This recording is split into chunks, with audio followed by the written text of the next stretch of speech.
Teman-teman, di samping saya adalah Bapak Sudarto. Beliau merupakan Ketua Umum Federasi Serikat Pekerja Rokok, Tembakau, Makanan, dan Minuman seluruh Indonesia.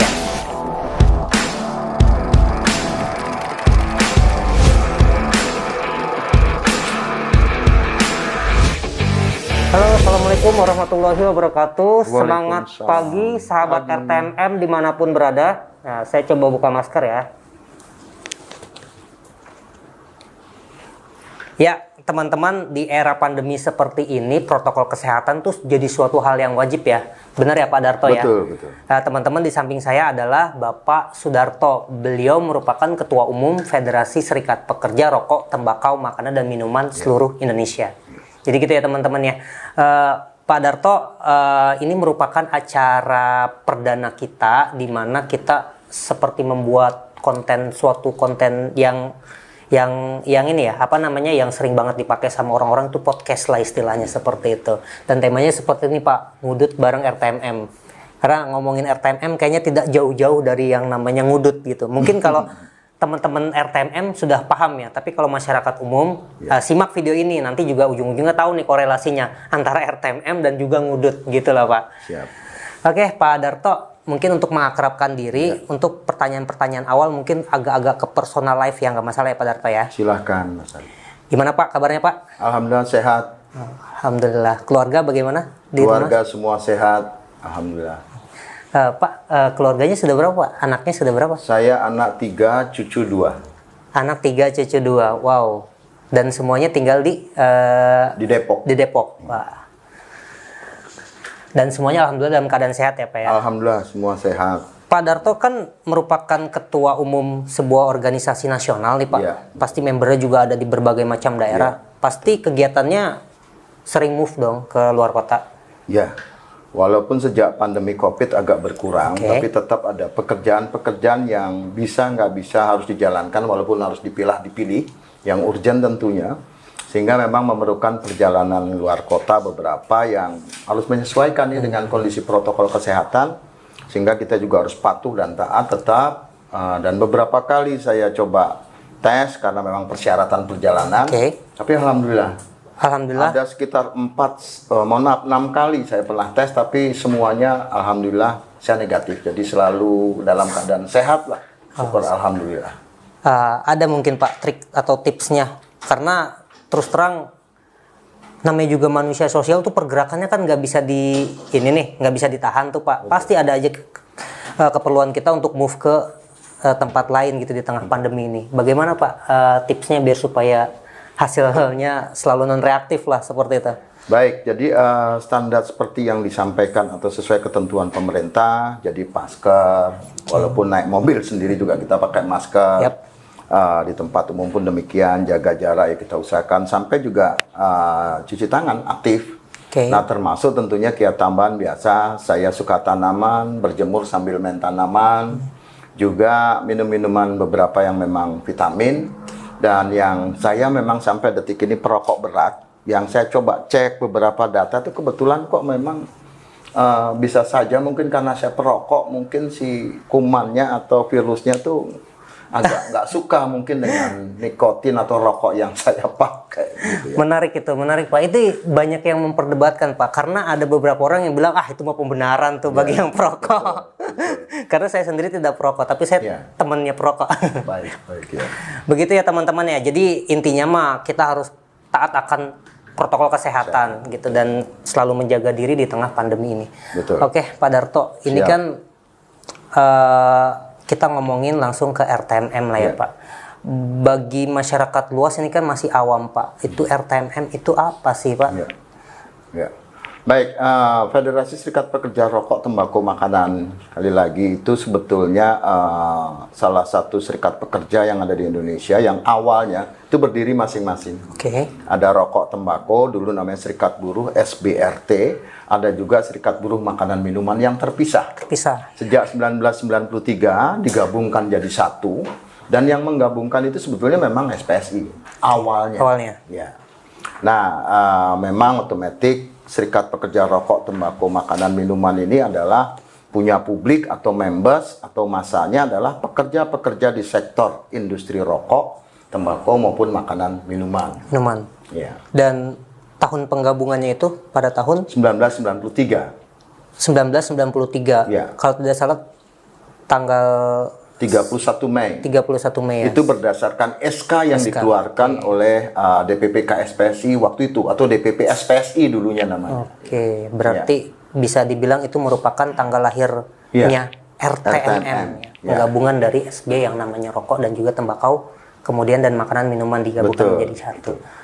Untuk membernya sendiri Pak, saat ini itu demografinya tersebarnya seperti apa Pak? Komposisinya antara rokok, tembakau, makanan dan minuman. Baik, jumlah anggota RTMM pada saat ini 244.021 orang. Ini data yang kita pakai, memang data yang kita juga sudah laporkan di Munas bulan Desember kemarin. Oke. Sebenarnya dalam beberapa bulan ini dilakukan pendataan yang progresnya masih jauh, masih berjalan, sehingga saya lebih senang menggunakan data yang pasti, yaitu yang dipakai di bulan November 2020, di mana pada saat itu dilaporkan dalam Munas. Jadi 244.021 orang ini itu terdiri dari anggota kita yang bekerja di makanan minuman itu sebanyak 94.123 orang. Oke. Di sektor rokok tembakau ada 148.693 orang. Oke. Dan ada di sektor lain-lain, yaitu sebanyak 1.205 orang. Oke. Lain-lain ini apa sih?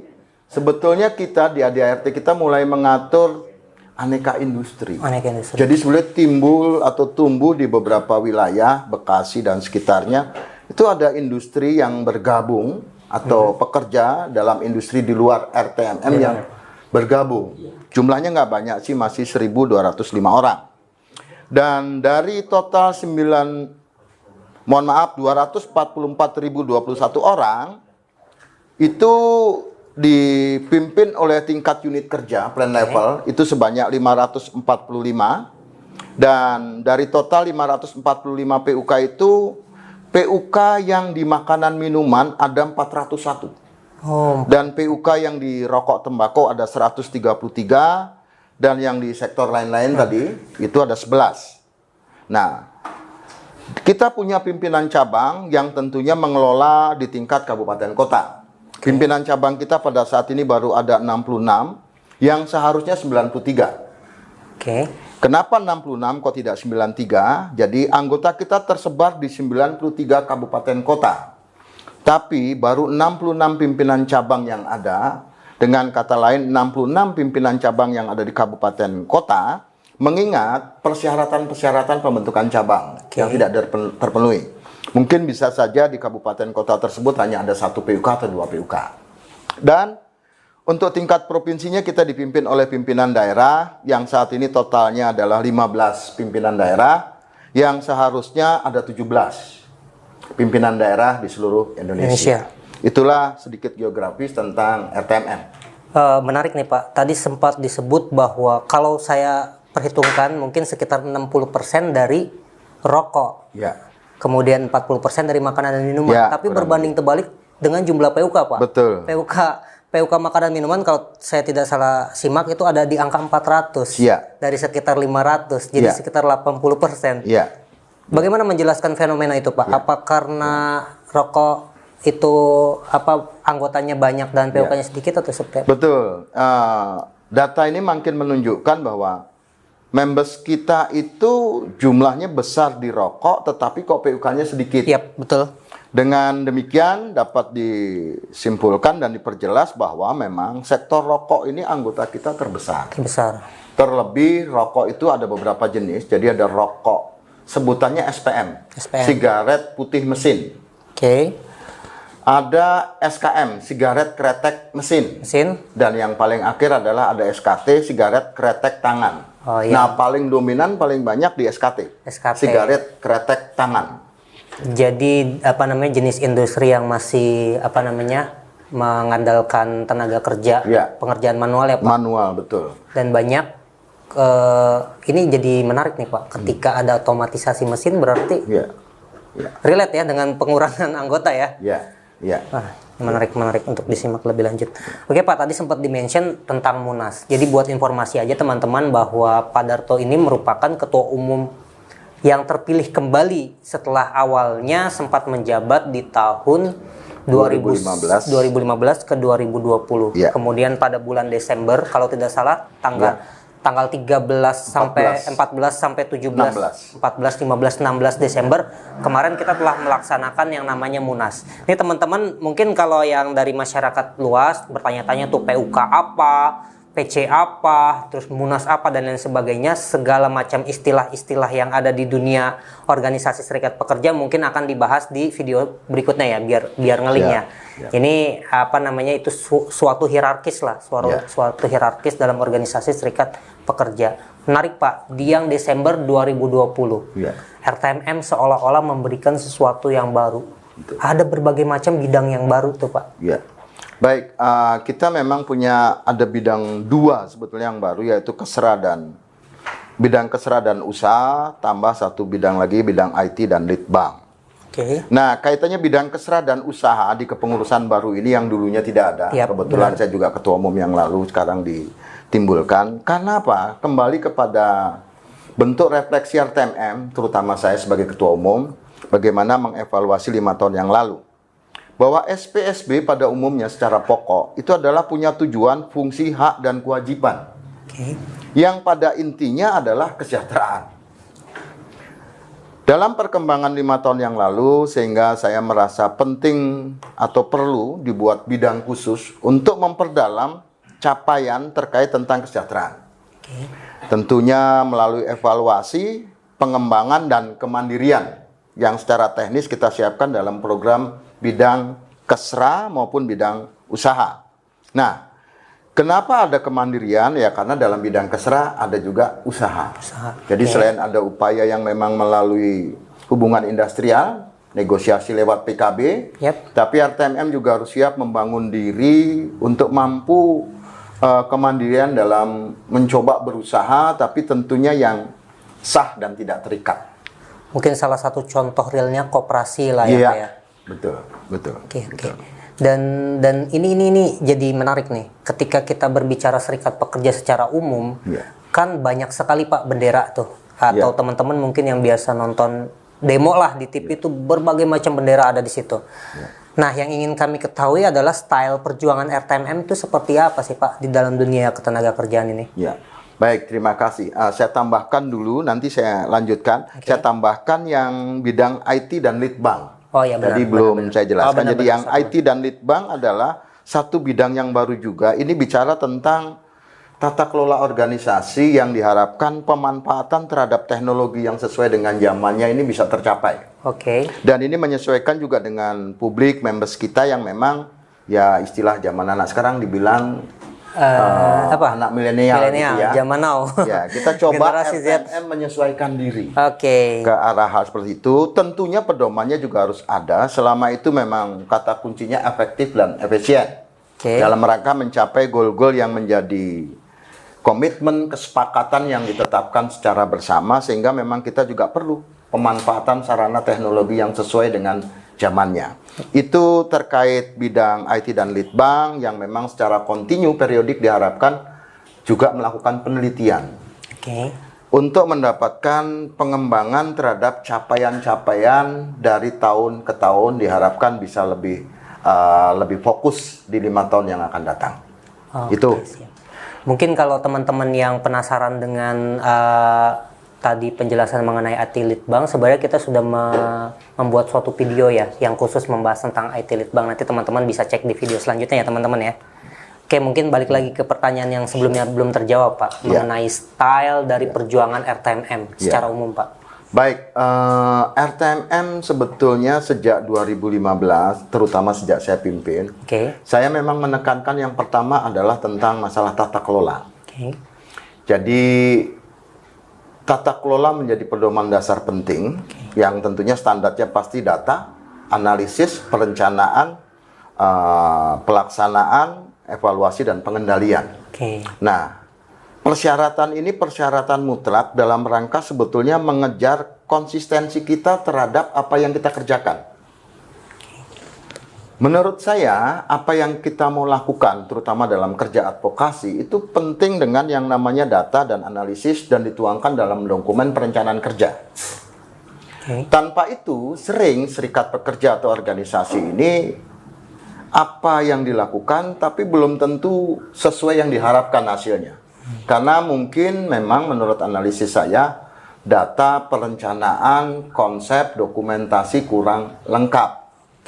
Nah, ini prioritas pertama. Jadi tata kelola yang menyangkut tadi data yang tersistem itu menjadi pedoman dasar. Yang kedua, proses prosedur pengambilan kebijakan. Jadi dalam organisasi, begitu kita membentuk organisasi, di situ ada kata kunci kebersamaan. Jadi sebetulnya saya punya otoritas sebagai ketua umum, kebetulan pimpinan tertinggi dan kewenangannya pastinya paling tinggi karena ketua umum. Tapi sebetulnya kebijakan atas nama lembaga nggak bisa mutlak hanya milik saya. Saya punya kewenangan mewakili lembaga ini keluar ke dalam, tapi dalam pengambilan kebijakan lembaga ada mekanisme prosedur kebersamaan yang harus dijaga. Jadi mau kita menetapkan kebijakan apapun atas nama lembaga, sehingga mekanisme prosedur harus dijalankan. Bahwa saya sebagai pimpinan tertinggi, jabatan tertinggi, mempunyai hak otoritas khusus, boleh dilakukan, tapi batas-batasnya tetap harus ada karena mekanisme prosedur kebersamaannya harus dijalankan. Sehingga melalui forum-forum resmi. Gitu. Menarik ya, jadi semuanya serba terkonsep berdasarkan data, fakta yang bisa kita analisa bersama. Betul. Jadi ini merupakan problem yang sering kali kita temui di lapangan ketika kita berjuang dalam tanda kutip tanpa mempersiapkan apapun itu kan. Betul. Jadi probabilitas kesuksesannya jadi menurun gitu ya Pak. Oke, terima kasih Pak. Di beberapa kesempatan RTMM juga sering mengungkapkan istilah advokasi terintegrasi Pak. Mungkin bisa dijelaskan secara umum Pak. Apa sih advokasi terintegrasi? Baik, ini juga satu bentuk kebijakan yang memang kami yang merumuskan dari tingkat nasional, tapi diputuskan pada saat Rapimnas periode masa yang lalu, dan itu diputuskan dalam forum rapat pimpinan nasional. Jadi konsepnya dibawa ke forum dan didiskusikan, dibahas, sehingga ditetapkan menjadi pedoman kerja advokasi kita yang namanya advokasi terintegrasi tadi disampaikan. Ini adalah pedoman keseimbangan. Bagaimana serikat pekerja melakukan upaya kerja advokasi terhadap publik atau members-nya, tapi memperhatikan beberapa aspek. Aspek yang pertama adalah aspek tanggung jawab. Kita harus mengadvokasi anggota kita, tapi pastikan juga bahwa anggota kita punya hak, tapi juga punya kewajiban. Sehingga harus ada balancing antara hak dan kewajiban. Karena dua hal ini tidak menjadi perhatian, disitulah akan timbul masalah. Nah, demikian juga bicara tanggung jawab, selain kita mengadvokasi members kita atau anggota kita juga harus mengadvokasi sawah ladang anggota kita yang namanya industri atau pabrik. Kita ingin anggota pekerja kita sejahtera. Tapi kita juga harus pastikan bahwa industri sebagai sawah ladang, tempat mencari nafkah anggota kita tadi harus tumbuh dan berkembang. Dan itu bisa dari sumber internal, perilaku pekerja, juga bisa dari regulasi eksternal, yaitu norma. Peraturan perundang-undangan yang tentunya yang harus kita sikapi atau suarakan atau sampaikan secara kontinu kepada pihak pemerintah. Apakah undang-undangnya atau regulasi aturannya sesuai dengan tujuan bisnis? Sebagai negara hukum, ya tentunya harus ada norma dan aturan. Pasti. Tapi bicara bisnis berarti aturan itu juga harus memberi ruang terhadap tumbuh dan berkembangnya usaha. Keseimbangan di sana itu juga harus dijaga, sehingga advokasi terintegrasi itu kita harus equal, bicara tentang bagaimana anggota kita harus terlindungi, terbela dan sejahtera, tapi bagaimana juga industrinya harus dijamin memang aman, kondusif, tumbuh dan berkembang. Tanpa itu kita sulit berjuang untuk kerja advokasi. Ya benar juga sih, karena pada akhirnya bahwa ketiga unsur ini antara pekerja, pemberi kerja dan juga pemerintah harusnya kan harmonis berjalannya gitu. Dan tugas kita di istilah advokasi terintegrasi itu ya lebih kepada menjaga keharmonisan itu juga ya Pak ya. Betul. Baik Pak Darto, pertanyaan-pertanyaan selanjutnya ini lebih kepada ruang lingkup masalah ketenaga kerjaan yang happening banget nih. Kita sama-sama tahu semenjak Undang-Undang Nomor 11 Tahun 2020 disahkan, kemudian aturan turunannya juga sudah mulai diterbitkan melalui PP, ya kan? Dan kita juga sama-sama tahu bahwa berbagai macam khalayak, berbagai macam organisasi, baik serikat pekerja maupun organisasi masyarakat lainnya, mengajukan yang namanya kan uji materi. RTMM sendiri itu seperti apa, Pak? Baik, terima kasih Mas Arif. Jadi RTMM ini sebetulnya sejak awalnya masih isu itu terhadap adanya perencanaan pembuatan waktu itu namanya RUU Omnibus Law. Omnibus Law, oke.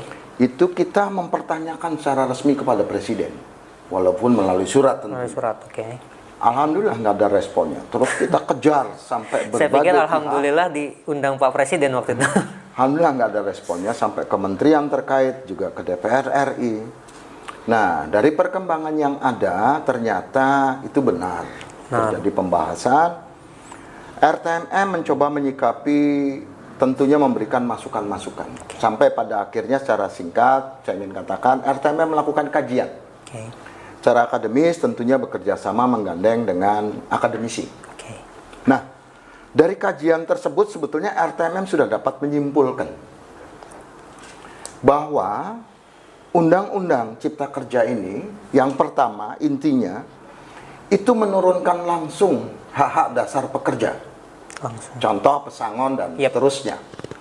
Yang kedua, Undang-Undang Cipta Kerja dan atau turunannya itu akan mengakibatkan penurunan secara tidak langsung. Yang dimaksud penurunan secara tidak langsung itu adalah adanya indikasi pelaksanaan norma yang dapat dipastikan biasnya makin tinggi. Kenapa? Ya karena dari undang-undang yang lama saja sebetulnya kalau kita mau jujur norma yang lama itu banyak undang-undang yang dalam pelaksanaan lapangannya tidak sesuai. Jadi boleh dibilang aturannya yang ketat saja bisa tidak dilaksanakan. Apalagi yang memberi ruang gerak lebih luas, automatically penyimpangannya akan lebih tinggi. Itu istilah kami penurunan tidak langsung. Itu dampak lapangannya. Dan yang ketiga yaitu pelemahan terhadap SPSB. Dan contoh sederhananya gampang, yaitu bahwa SPSB kalau sesuai dengan norma pembentukan fungsi, tujuan, hak, kewajiban SPSB, dia punya kewenangan mewakili pekerja untuk melakukan perundingan-perundingan dengan manajemen masing-masing untuk membuat kebijakan-kebijakan syarat-syarat kerja. Yang tentunya memang sesuai dengan amanat undang-undang. Salah satu bentuk adanya hubungan industrial yang harmonis, dinamis dan berkeadilan itu adalah PKB. Betul. Sehingga PKB isinya mencerminkan bahwa ada nilai-nilai agreement, kesepakatan yang merupakan hasil perundingan, nggak ngomongin undang-undang. Nah, tetapi dengan beberapa contoh undang-undang umpamanya undang-undang tentang kesehatan. Mohon maaf, jaminan pelayanan kesehatan maksud saya. Tidak tertutup kemungkinan dan realitas yang ada di sektor RTMM ada industri-industri yang sudah memberikan fasilitas jaminan kesehatan jauh lebih baik dibanding dengan jaminan kesehatan yang ditawarkan oleh pemerintah melalui BPJS Kesehatan. Tapi pada saat ini tentunya banyak juga industri yang automatically akan kembali kepada jaminan yang ditetapkan oleh pemerintah. Di masa transisi saya setuju. Pasti ada yang melakukan ganda, termasuk di beberapa perusahaan. Kami juga mengamati itu. Jadi karena dengan pemerintah nggak berani, pasti dia bayar tuh kewajibannya. BPJS Kesehatan yang dikelola pemerintah. Tapi karena perusahaan itu merasa fasilitas kesehatan adalah bagian dari investasi menjaga productivity, dia pasti ikutkan juga dalam asuransi swasta. Kenapa? Karena dalam paskes kesehatan jaminan yang dibuat oleh pemerintah nampaknya belum siap. Buktinya, seseorang mau berobat itu perlu proses waktu yang cukup panjang. Eranya era pasar bebas, revolusi industri keempat, globalisasi. Tapi seorang pekerja mau memeriksakan dirinya saja, umpamanya pakai Paskes tadi, mohon maaf, fasilitas kesehatannya pemerintah, itu perlu waktu ngantri segala macam, berapa jam kerja yang terbuang. Demikian juga manakala dia harus dirawat, belum tentu dapat ruang kamar. Nah, hal ini membuktikan juga bahwa industri terpaksa harus melakukan peran ganda di masa transisi ini. Yang ke pemerintah dibayar, juga jaminan asuransi swasta harus dia lakukan. Karena tadi industri-industri tertentu yang memandang bahwa fasilitas kesehatan inilah bagian investasi dalam bicara mendukung productivity. Nah, tetapi sampai kapan ini terjadi? Karena pasti pada saatnya nanti, ya pasti jaminan yang dikeluarkan standar pemerintah yang akan dipakai. Karena transisi ini kan pasti akan dilakukan negosiasi ulang lewat PKB. Semampu bertahan berapa lama. Betul. Karena dalam undang-undang tersebut diwajibkan. Ini bukti, memaksa.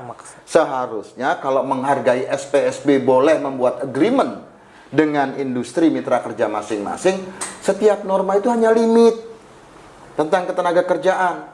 Diberi peluang pasal yang mengatur bahwa SPSB bersama industri masing-masing boleh atau diberi peluang untuk membuat agreement. Karena norma yang dibuat oleh pemerintah itu hanya jaring pengaman. Betul. Prakteknya kan nggak ada pasal yang mengatur itu. Itu yang kami bilang, Undang-Undang Ciker atau Cipta Kerja itu juga ya otomatis pelemahan terhadap SPSB. Nah, 3 hal tadi membuat memang kita konsisten secara mekanisme prosedur organisasi kita tempuh. Dalam forum nasional ya kita menolak. Dan hasil kajian kita juga jelas. Nah, walaupun secara teknis prosesnya kita juga sudah daftarkan uji materi kita ke MK yang memang menunggu proses persidangannya. Artinya sampai sekarang belum dijadwalkan, Pak? Belum. Jadi kita juga menunggu dan saya sudah tugaskan ke bidang hukum maupun ke Sekum untuk memonitor dan proaktif mempertanyakan pendaftaran yang sudah kita lakukan. Begitu Mas Arief. Ya, bisa dibilang ini kan merupakan banyak istilah yang dikemukakan oleh teman-teman serikat pekerja. Ada yang bilang ini mimpi buruk lah atau apalah atau apa. Namun pada akhirnya Pak, pada akhirnya kan kita berbicara hidup dalam realita yang pada akhirnya itu sudah terjadi, bahkan aturan turunannya juga sudah ada gitu kan. Artinya perlukah atau kita membongkar silabus pendidikan serikat pekerja yang notabene dari dulu itu, bukan dari dulu ya, dari semenjak 2003 ke atas itu merujuk kepada Undang-Undang Nomor 13 Tahun 2003 dan turunannya gitu. Nah, berhubung banyak yang sudah diganti, perlukah kita menyesuaikan diri gitu? Ya, tentunya harus. Nah, dalam hal ini tentunya norma itu bagian dari sesuatu dasar pedoman hubungan kerja yang perlu juga mendapat perhatian cukup serius oleh teman-teman SPSB termasuk para pekerja. Nah, tetapi yang ingin saya katakan adalah begini. Norma itu baik yang dahulu apalagi yang sekarang itu dapat dipastikan nanti yang perlu dicermati adalah adanya indikasi bias yang saya katakan tadi. Prakteknya itu akan bias dan boleh dibilang dampaknya akan merugikan tenaga kerja. Kenapa sebetulnya yang saya ingin ungkap dulu adalah karena angkatan kerja kita itu tidak sebanding dengan lapangan kerja. Ya, pastinya. Belum lagi tipikal perilaku, mohon maaf, yang paling bertanggung jawab tentunya adalah pemerintah sebagai penengah atau yang punya kewenangan untuk menentukan kebijakan sekaligus penindakan. Supremasi hukum di Indonesia itu rendah. Sehingga kita nggak bisa sebetulnya sekedar mengadop bicara globalisasi, norma-norma yang hanya seolah-olah, ya ini era globalisasi, kita harus ramah dengan normal. Ya, di aspek itu sebetulnya kita bisa sependapat, tapi di aspek supremasi hukum, di situ masalahnya. Begitu norma kita rendahkan, otomatis resiko terhadap perlindungan tenaga kerja akan melebihi. Nah, sehingga diperlukan program-program silabus, diklat, dan seterusnya yang juga memang menyesuaikan dengan norma. Dan yang terpenting juga sebetulnya dalam silabus diklat itu juga harus melihat secara utuh.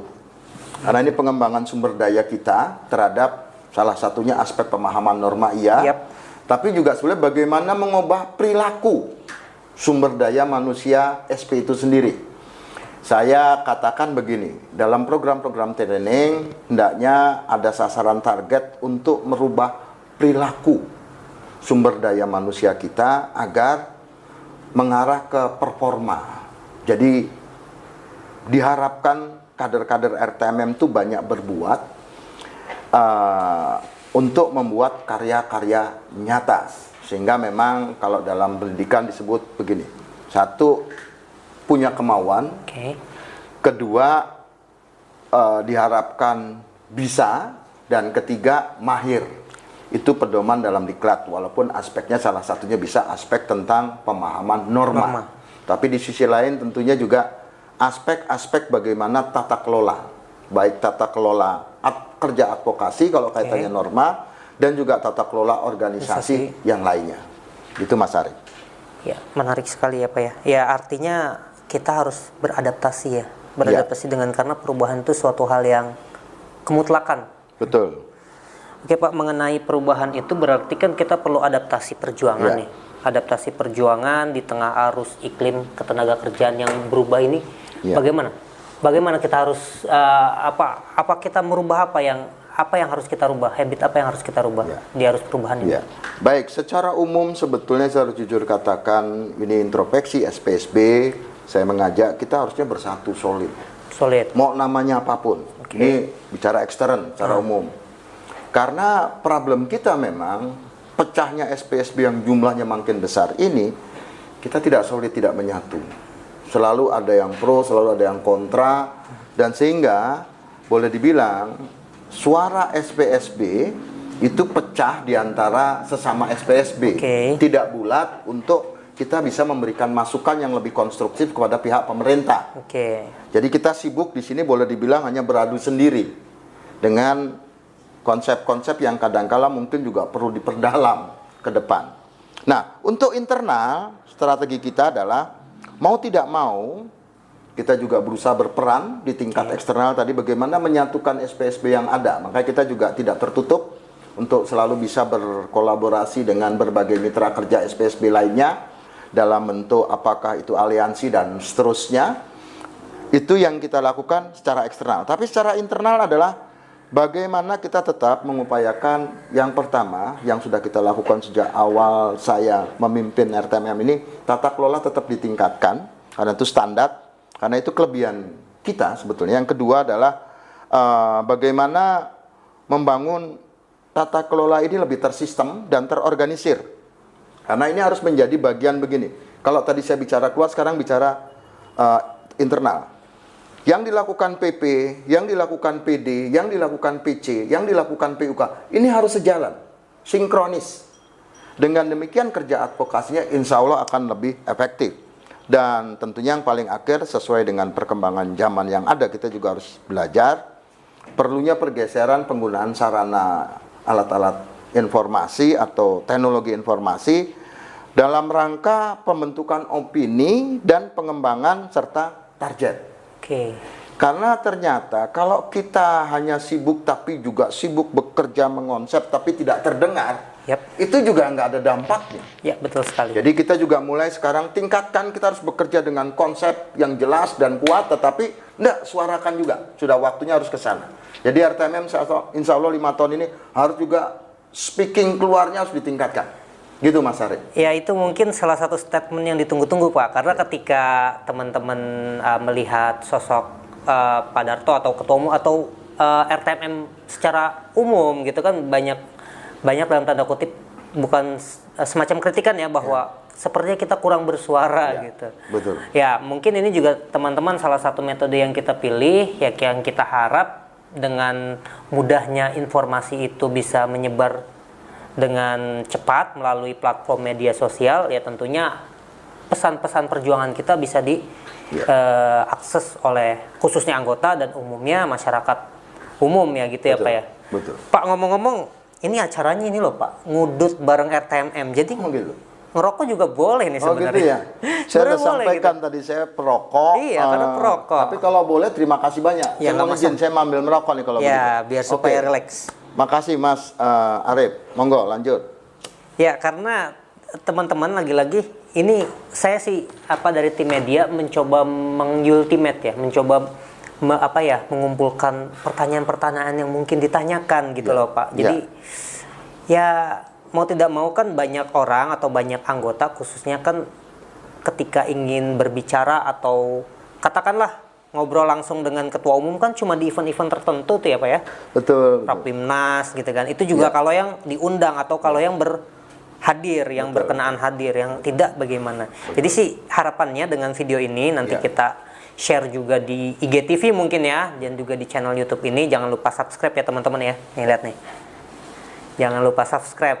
Nah, mungkin kalau saya yang ngomong nggak terlalu berimpact, nanti Pak Ketum sendiri nanti yang minta teman-teman seluruh anggota dan masyarakat umumnya untuk ikuti kita di akun media sosial kita. Gitu ya Pak. Jadi mungkin tema pertanyaan berikutnya yang santai-santai aja sih, tapi tetap penuh akan makna yang perlu digali nih Pak ya. Lebih kepada ini sih Pak. Kita kan Pak Darto ini kalau boleh tahu aktifnya dari tahun berapa ya berorganisasi Serikat Pekerja? Saya cukup lama Mas sebetulnya. Jadi saya ini pernah malang melintang dari bawah. Dari bawah? Sempat bukan di sektor RTMM. Oh, jadi pertama sektor apa Pak? Saya sektor pernah CAP. Oke. Jadi dulunya pernah bekerja di yang bukan RTMM. Yang bukan RTMM. Dan itu nggak bertahan lama karena memang hubungan industrialnya saya tidak berhasil. Oke. Kemudian baru ke RTMM. Baru RTMM. Di RTMM saya sejak tahun 98, ya kurang lebih 2000 lah. Ya artinya hampir 21 tahun di RTMM.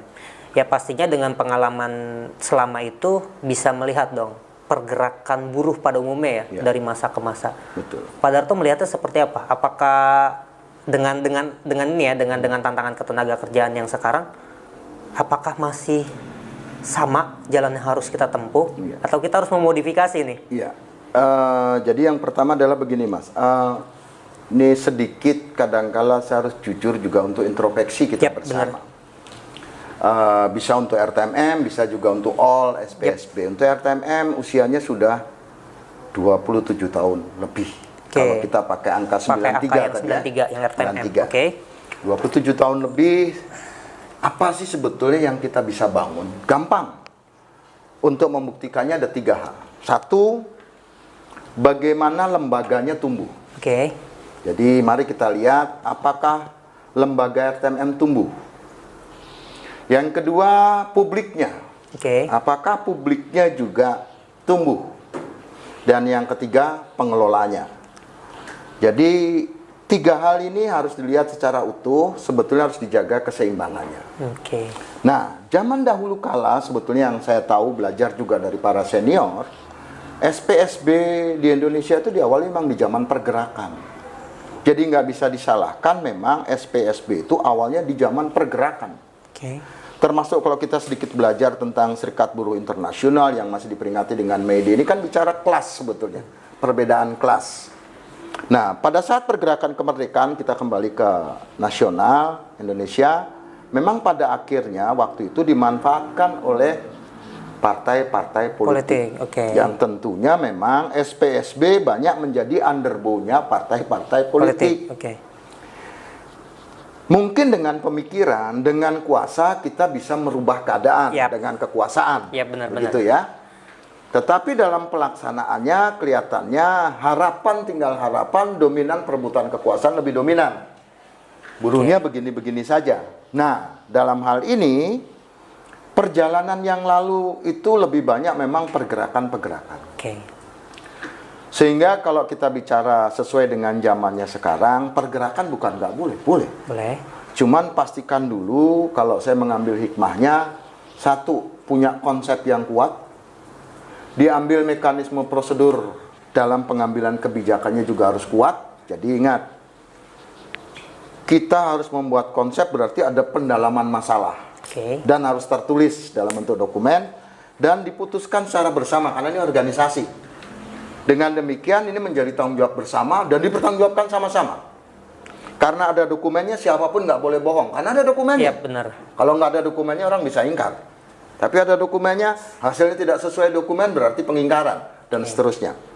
Nah, pola ini pola yang menurut saya pergeseran harus dibangun. Bahwa pada akhirnya nanti setelah dicoba dengan cara tadi, konsep, mekanisme prosedur ditempuh kebersamaannya, dilakukan dialog, musyawarah mufakat, nggak bisa juga, ya kita lihat sikonnya. Kalau memang arogan, semut saja diinjak bisa gigit. Iya benar.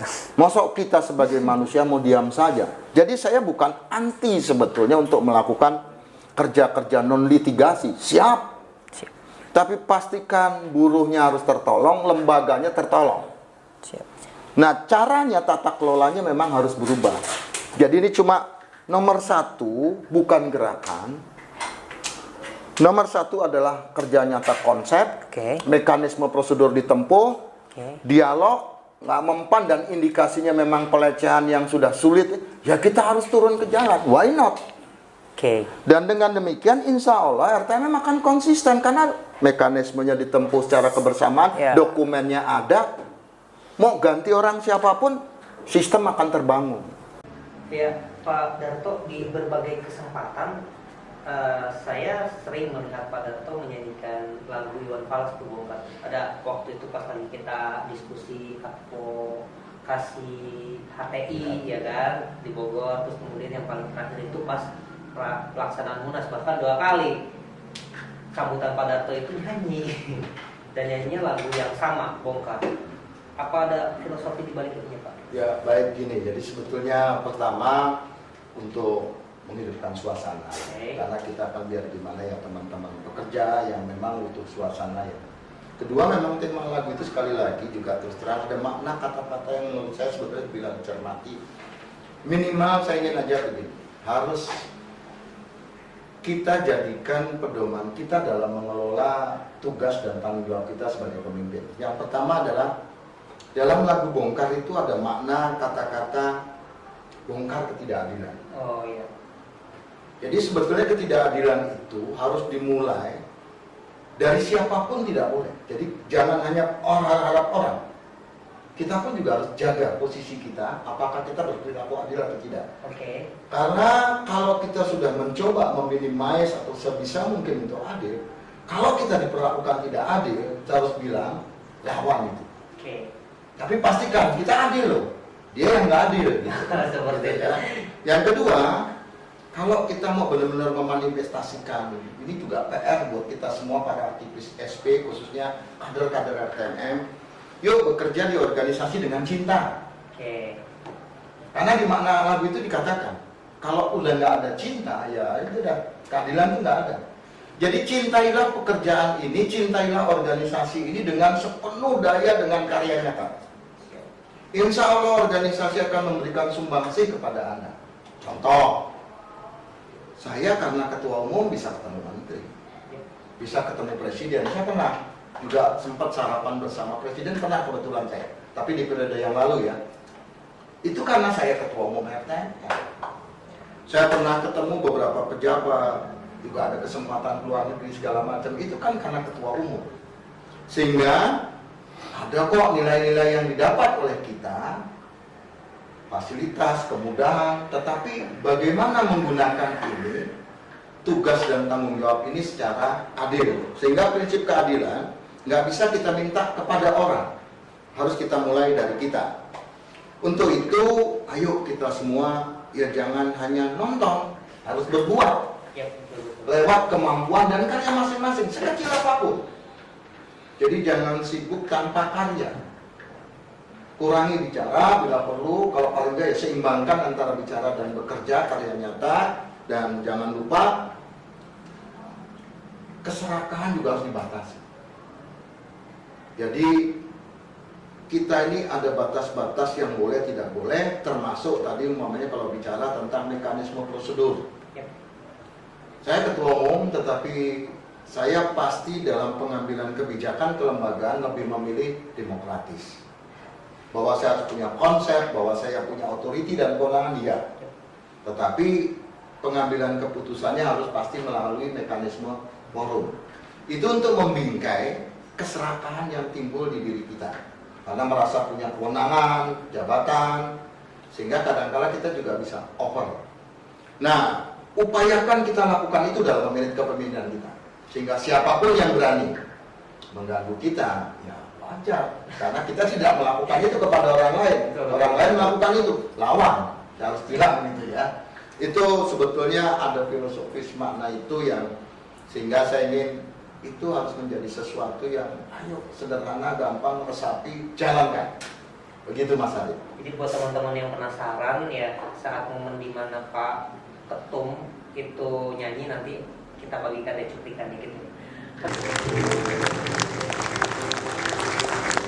Dalam Munas 6 FSP RTMM SPSI Ketua Umum periode 2015-2020, Sudarto memberikan sambutannya dengan gaya yang berbeda. Di sela-sela sambutannya, Sudarto menyanyikan lagu yang dipopulerkan oleh Iwan Fals yang berjudul Bongkar. Alasan Sudarto menyanyikan lagu Bongkar, sesuai dengan isi lagu tersebut, Sudarto menginginkan perubahan di negeri ini.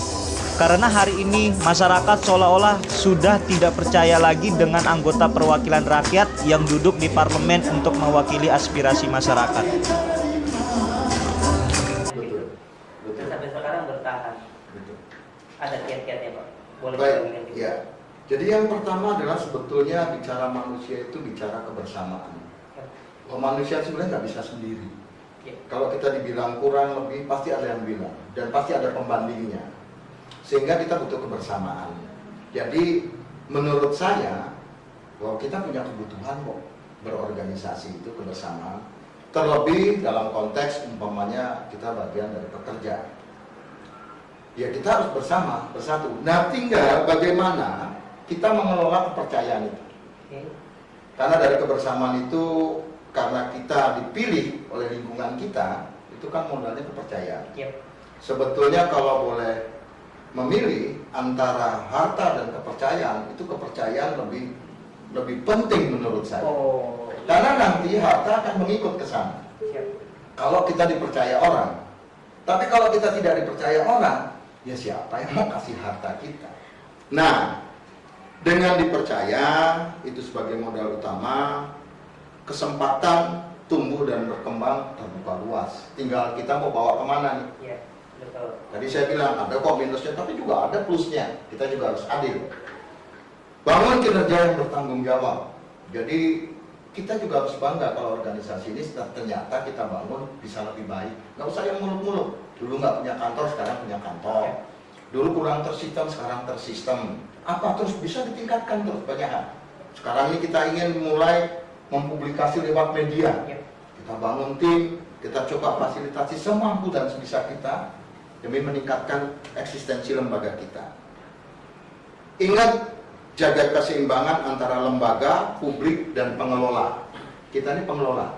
Jadi, tapi kita punya tanggung jawab terhadap lembaga sebagai sarana tempat kita ngumpul ini dan kepada publik kita. Perbanyaklah menanam. Karena kalau kita belajar dari para orang-orang dahulu kita atau nenek moyang kita, sebut aja lah petani. Emangnya dijamin itu panen, tapi dia harus makjur. Betul nggak? Siapa yang jamin? Mana dulu belum tentu ada pupuk. Sebisa dia pacul, dia tanam, belum tentu tumbuh, belum tentu berhasil. Tapi terus dia tanam. Demikian kalau katanya nenek moyang kita pelaut, dia cari ikan dengan susah payah, entah bikin perahunya kayak apa. Apakah begitu dia kepanasan, hujan panas di lautan, pasti dapat ikan? Belum. Tapi harus dia lakukan. Tapi dia harus lakukan. Dan survive atau tidak bergantung dari perjuangannya. Betul. Dan orang yang sukses dia belajar dari pengalamannya dia tempa hari ke hari untuk survive. Saya berharap kepada tim kader RTMM, Mas Arif yang masih muda dan tim-tim lainnya, ayo ini RTMM milik Anda. Bawa dan bangun, dan saya pun mempersiapkan dalam artian begini. Kita bukan zaman tahun 45. Sekarang kencing saja bayar. Betul. Ini bukan. RTMM harus mulai dikelola secara lebih profesional. Dan RTMM harus mampu juga kalau mau maju ya harus dibiayai kegiatannya secara baik. Tinggal caranya harus dibangun dengan sistem. Supaya nanti menjaga keseimbangan, keadilan, dan akuntabel, bisa dipertanggungjawabkan. Itu sistem yang sedang kita bangun, dan termasuk bagaimana memperkuat memberdayakan RTMM. Dibangunlah bidang tadi kesra dan usaha, karena RTMM diharapkan punya usaha, termasuk kegiatan-kegiatan ini mudah-mudahan juga bisa dijadikan salah satu sub usaha yang disupport oleh publik, anggota di seluruh Indonesia demi kemajuan RTMM. Itu Mas Arif yang menjadi keinginan kita semua. Oke, menarik sekali. Ini petuah bijak ya teman-teman, bahwa kepercayaan itu penting, sangat penting. Bahkan kalau dibandingkan ya, lebih dulu mana yang harus kita raih, itu adalah kepercayaan seseorang ya, bukan harta dari seseorang itu tersebut. Oke ya teman-teman, mudah-mudahan sini menjadi inspirasi. Tadi juga sempat di-mention sama Pak Darto bahwa ini juga salah satu usaha kita diseminasi terhadap anggota juga masyarakat luas, dan ini akan menjadi lebih sukses ketika teman-teman bantu untuk paling tidak subscribe channel ini gitu. Jadi mungkin kalau dari saya kurang ini kali, kurang mandatori. Makanya mungkin Pak Ketum bisa memberikan arahan kepada anggota, mungkin kita untuk ya follow akun media sosial kita. Monggo Pak Ketum. Baik, terima kasih Mas Arif. Saya Sudarto, Ketua Umum PPRTMM.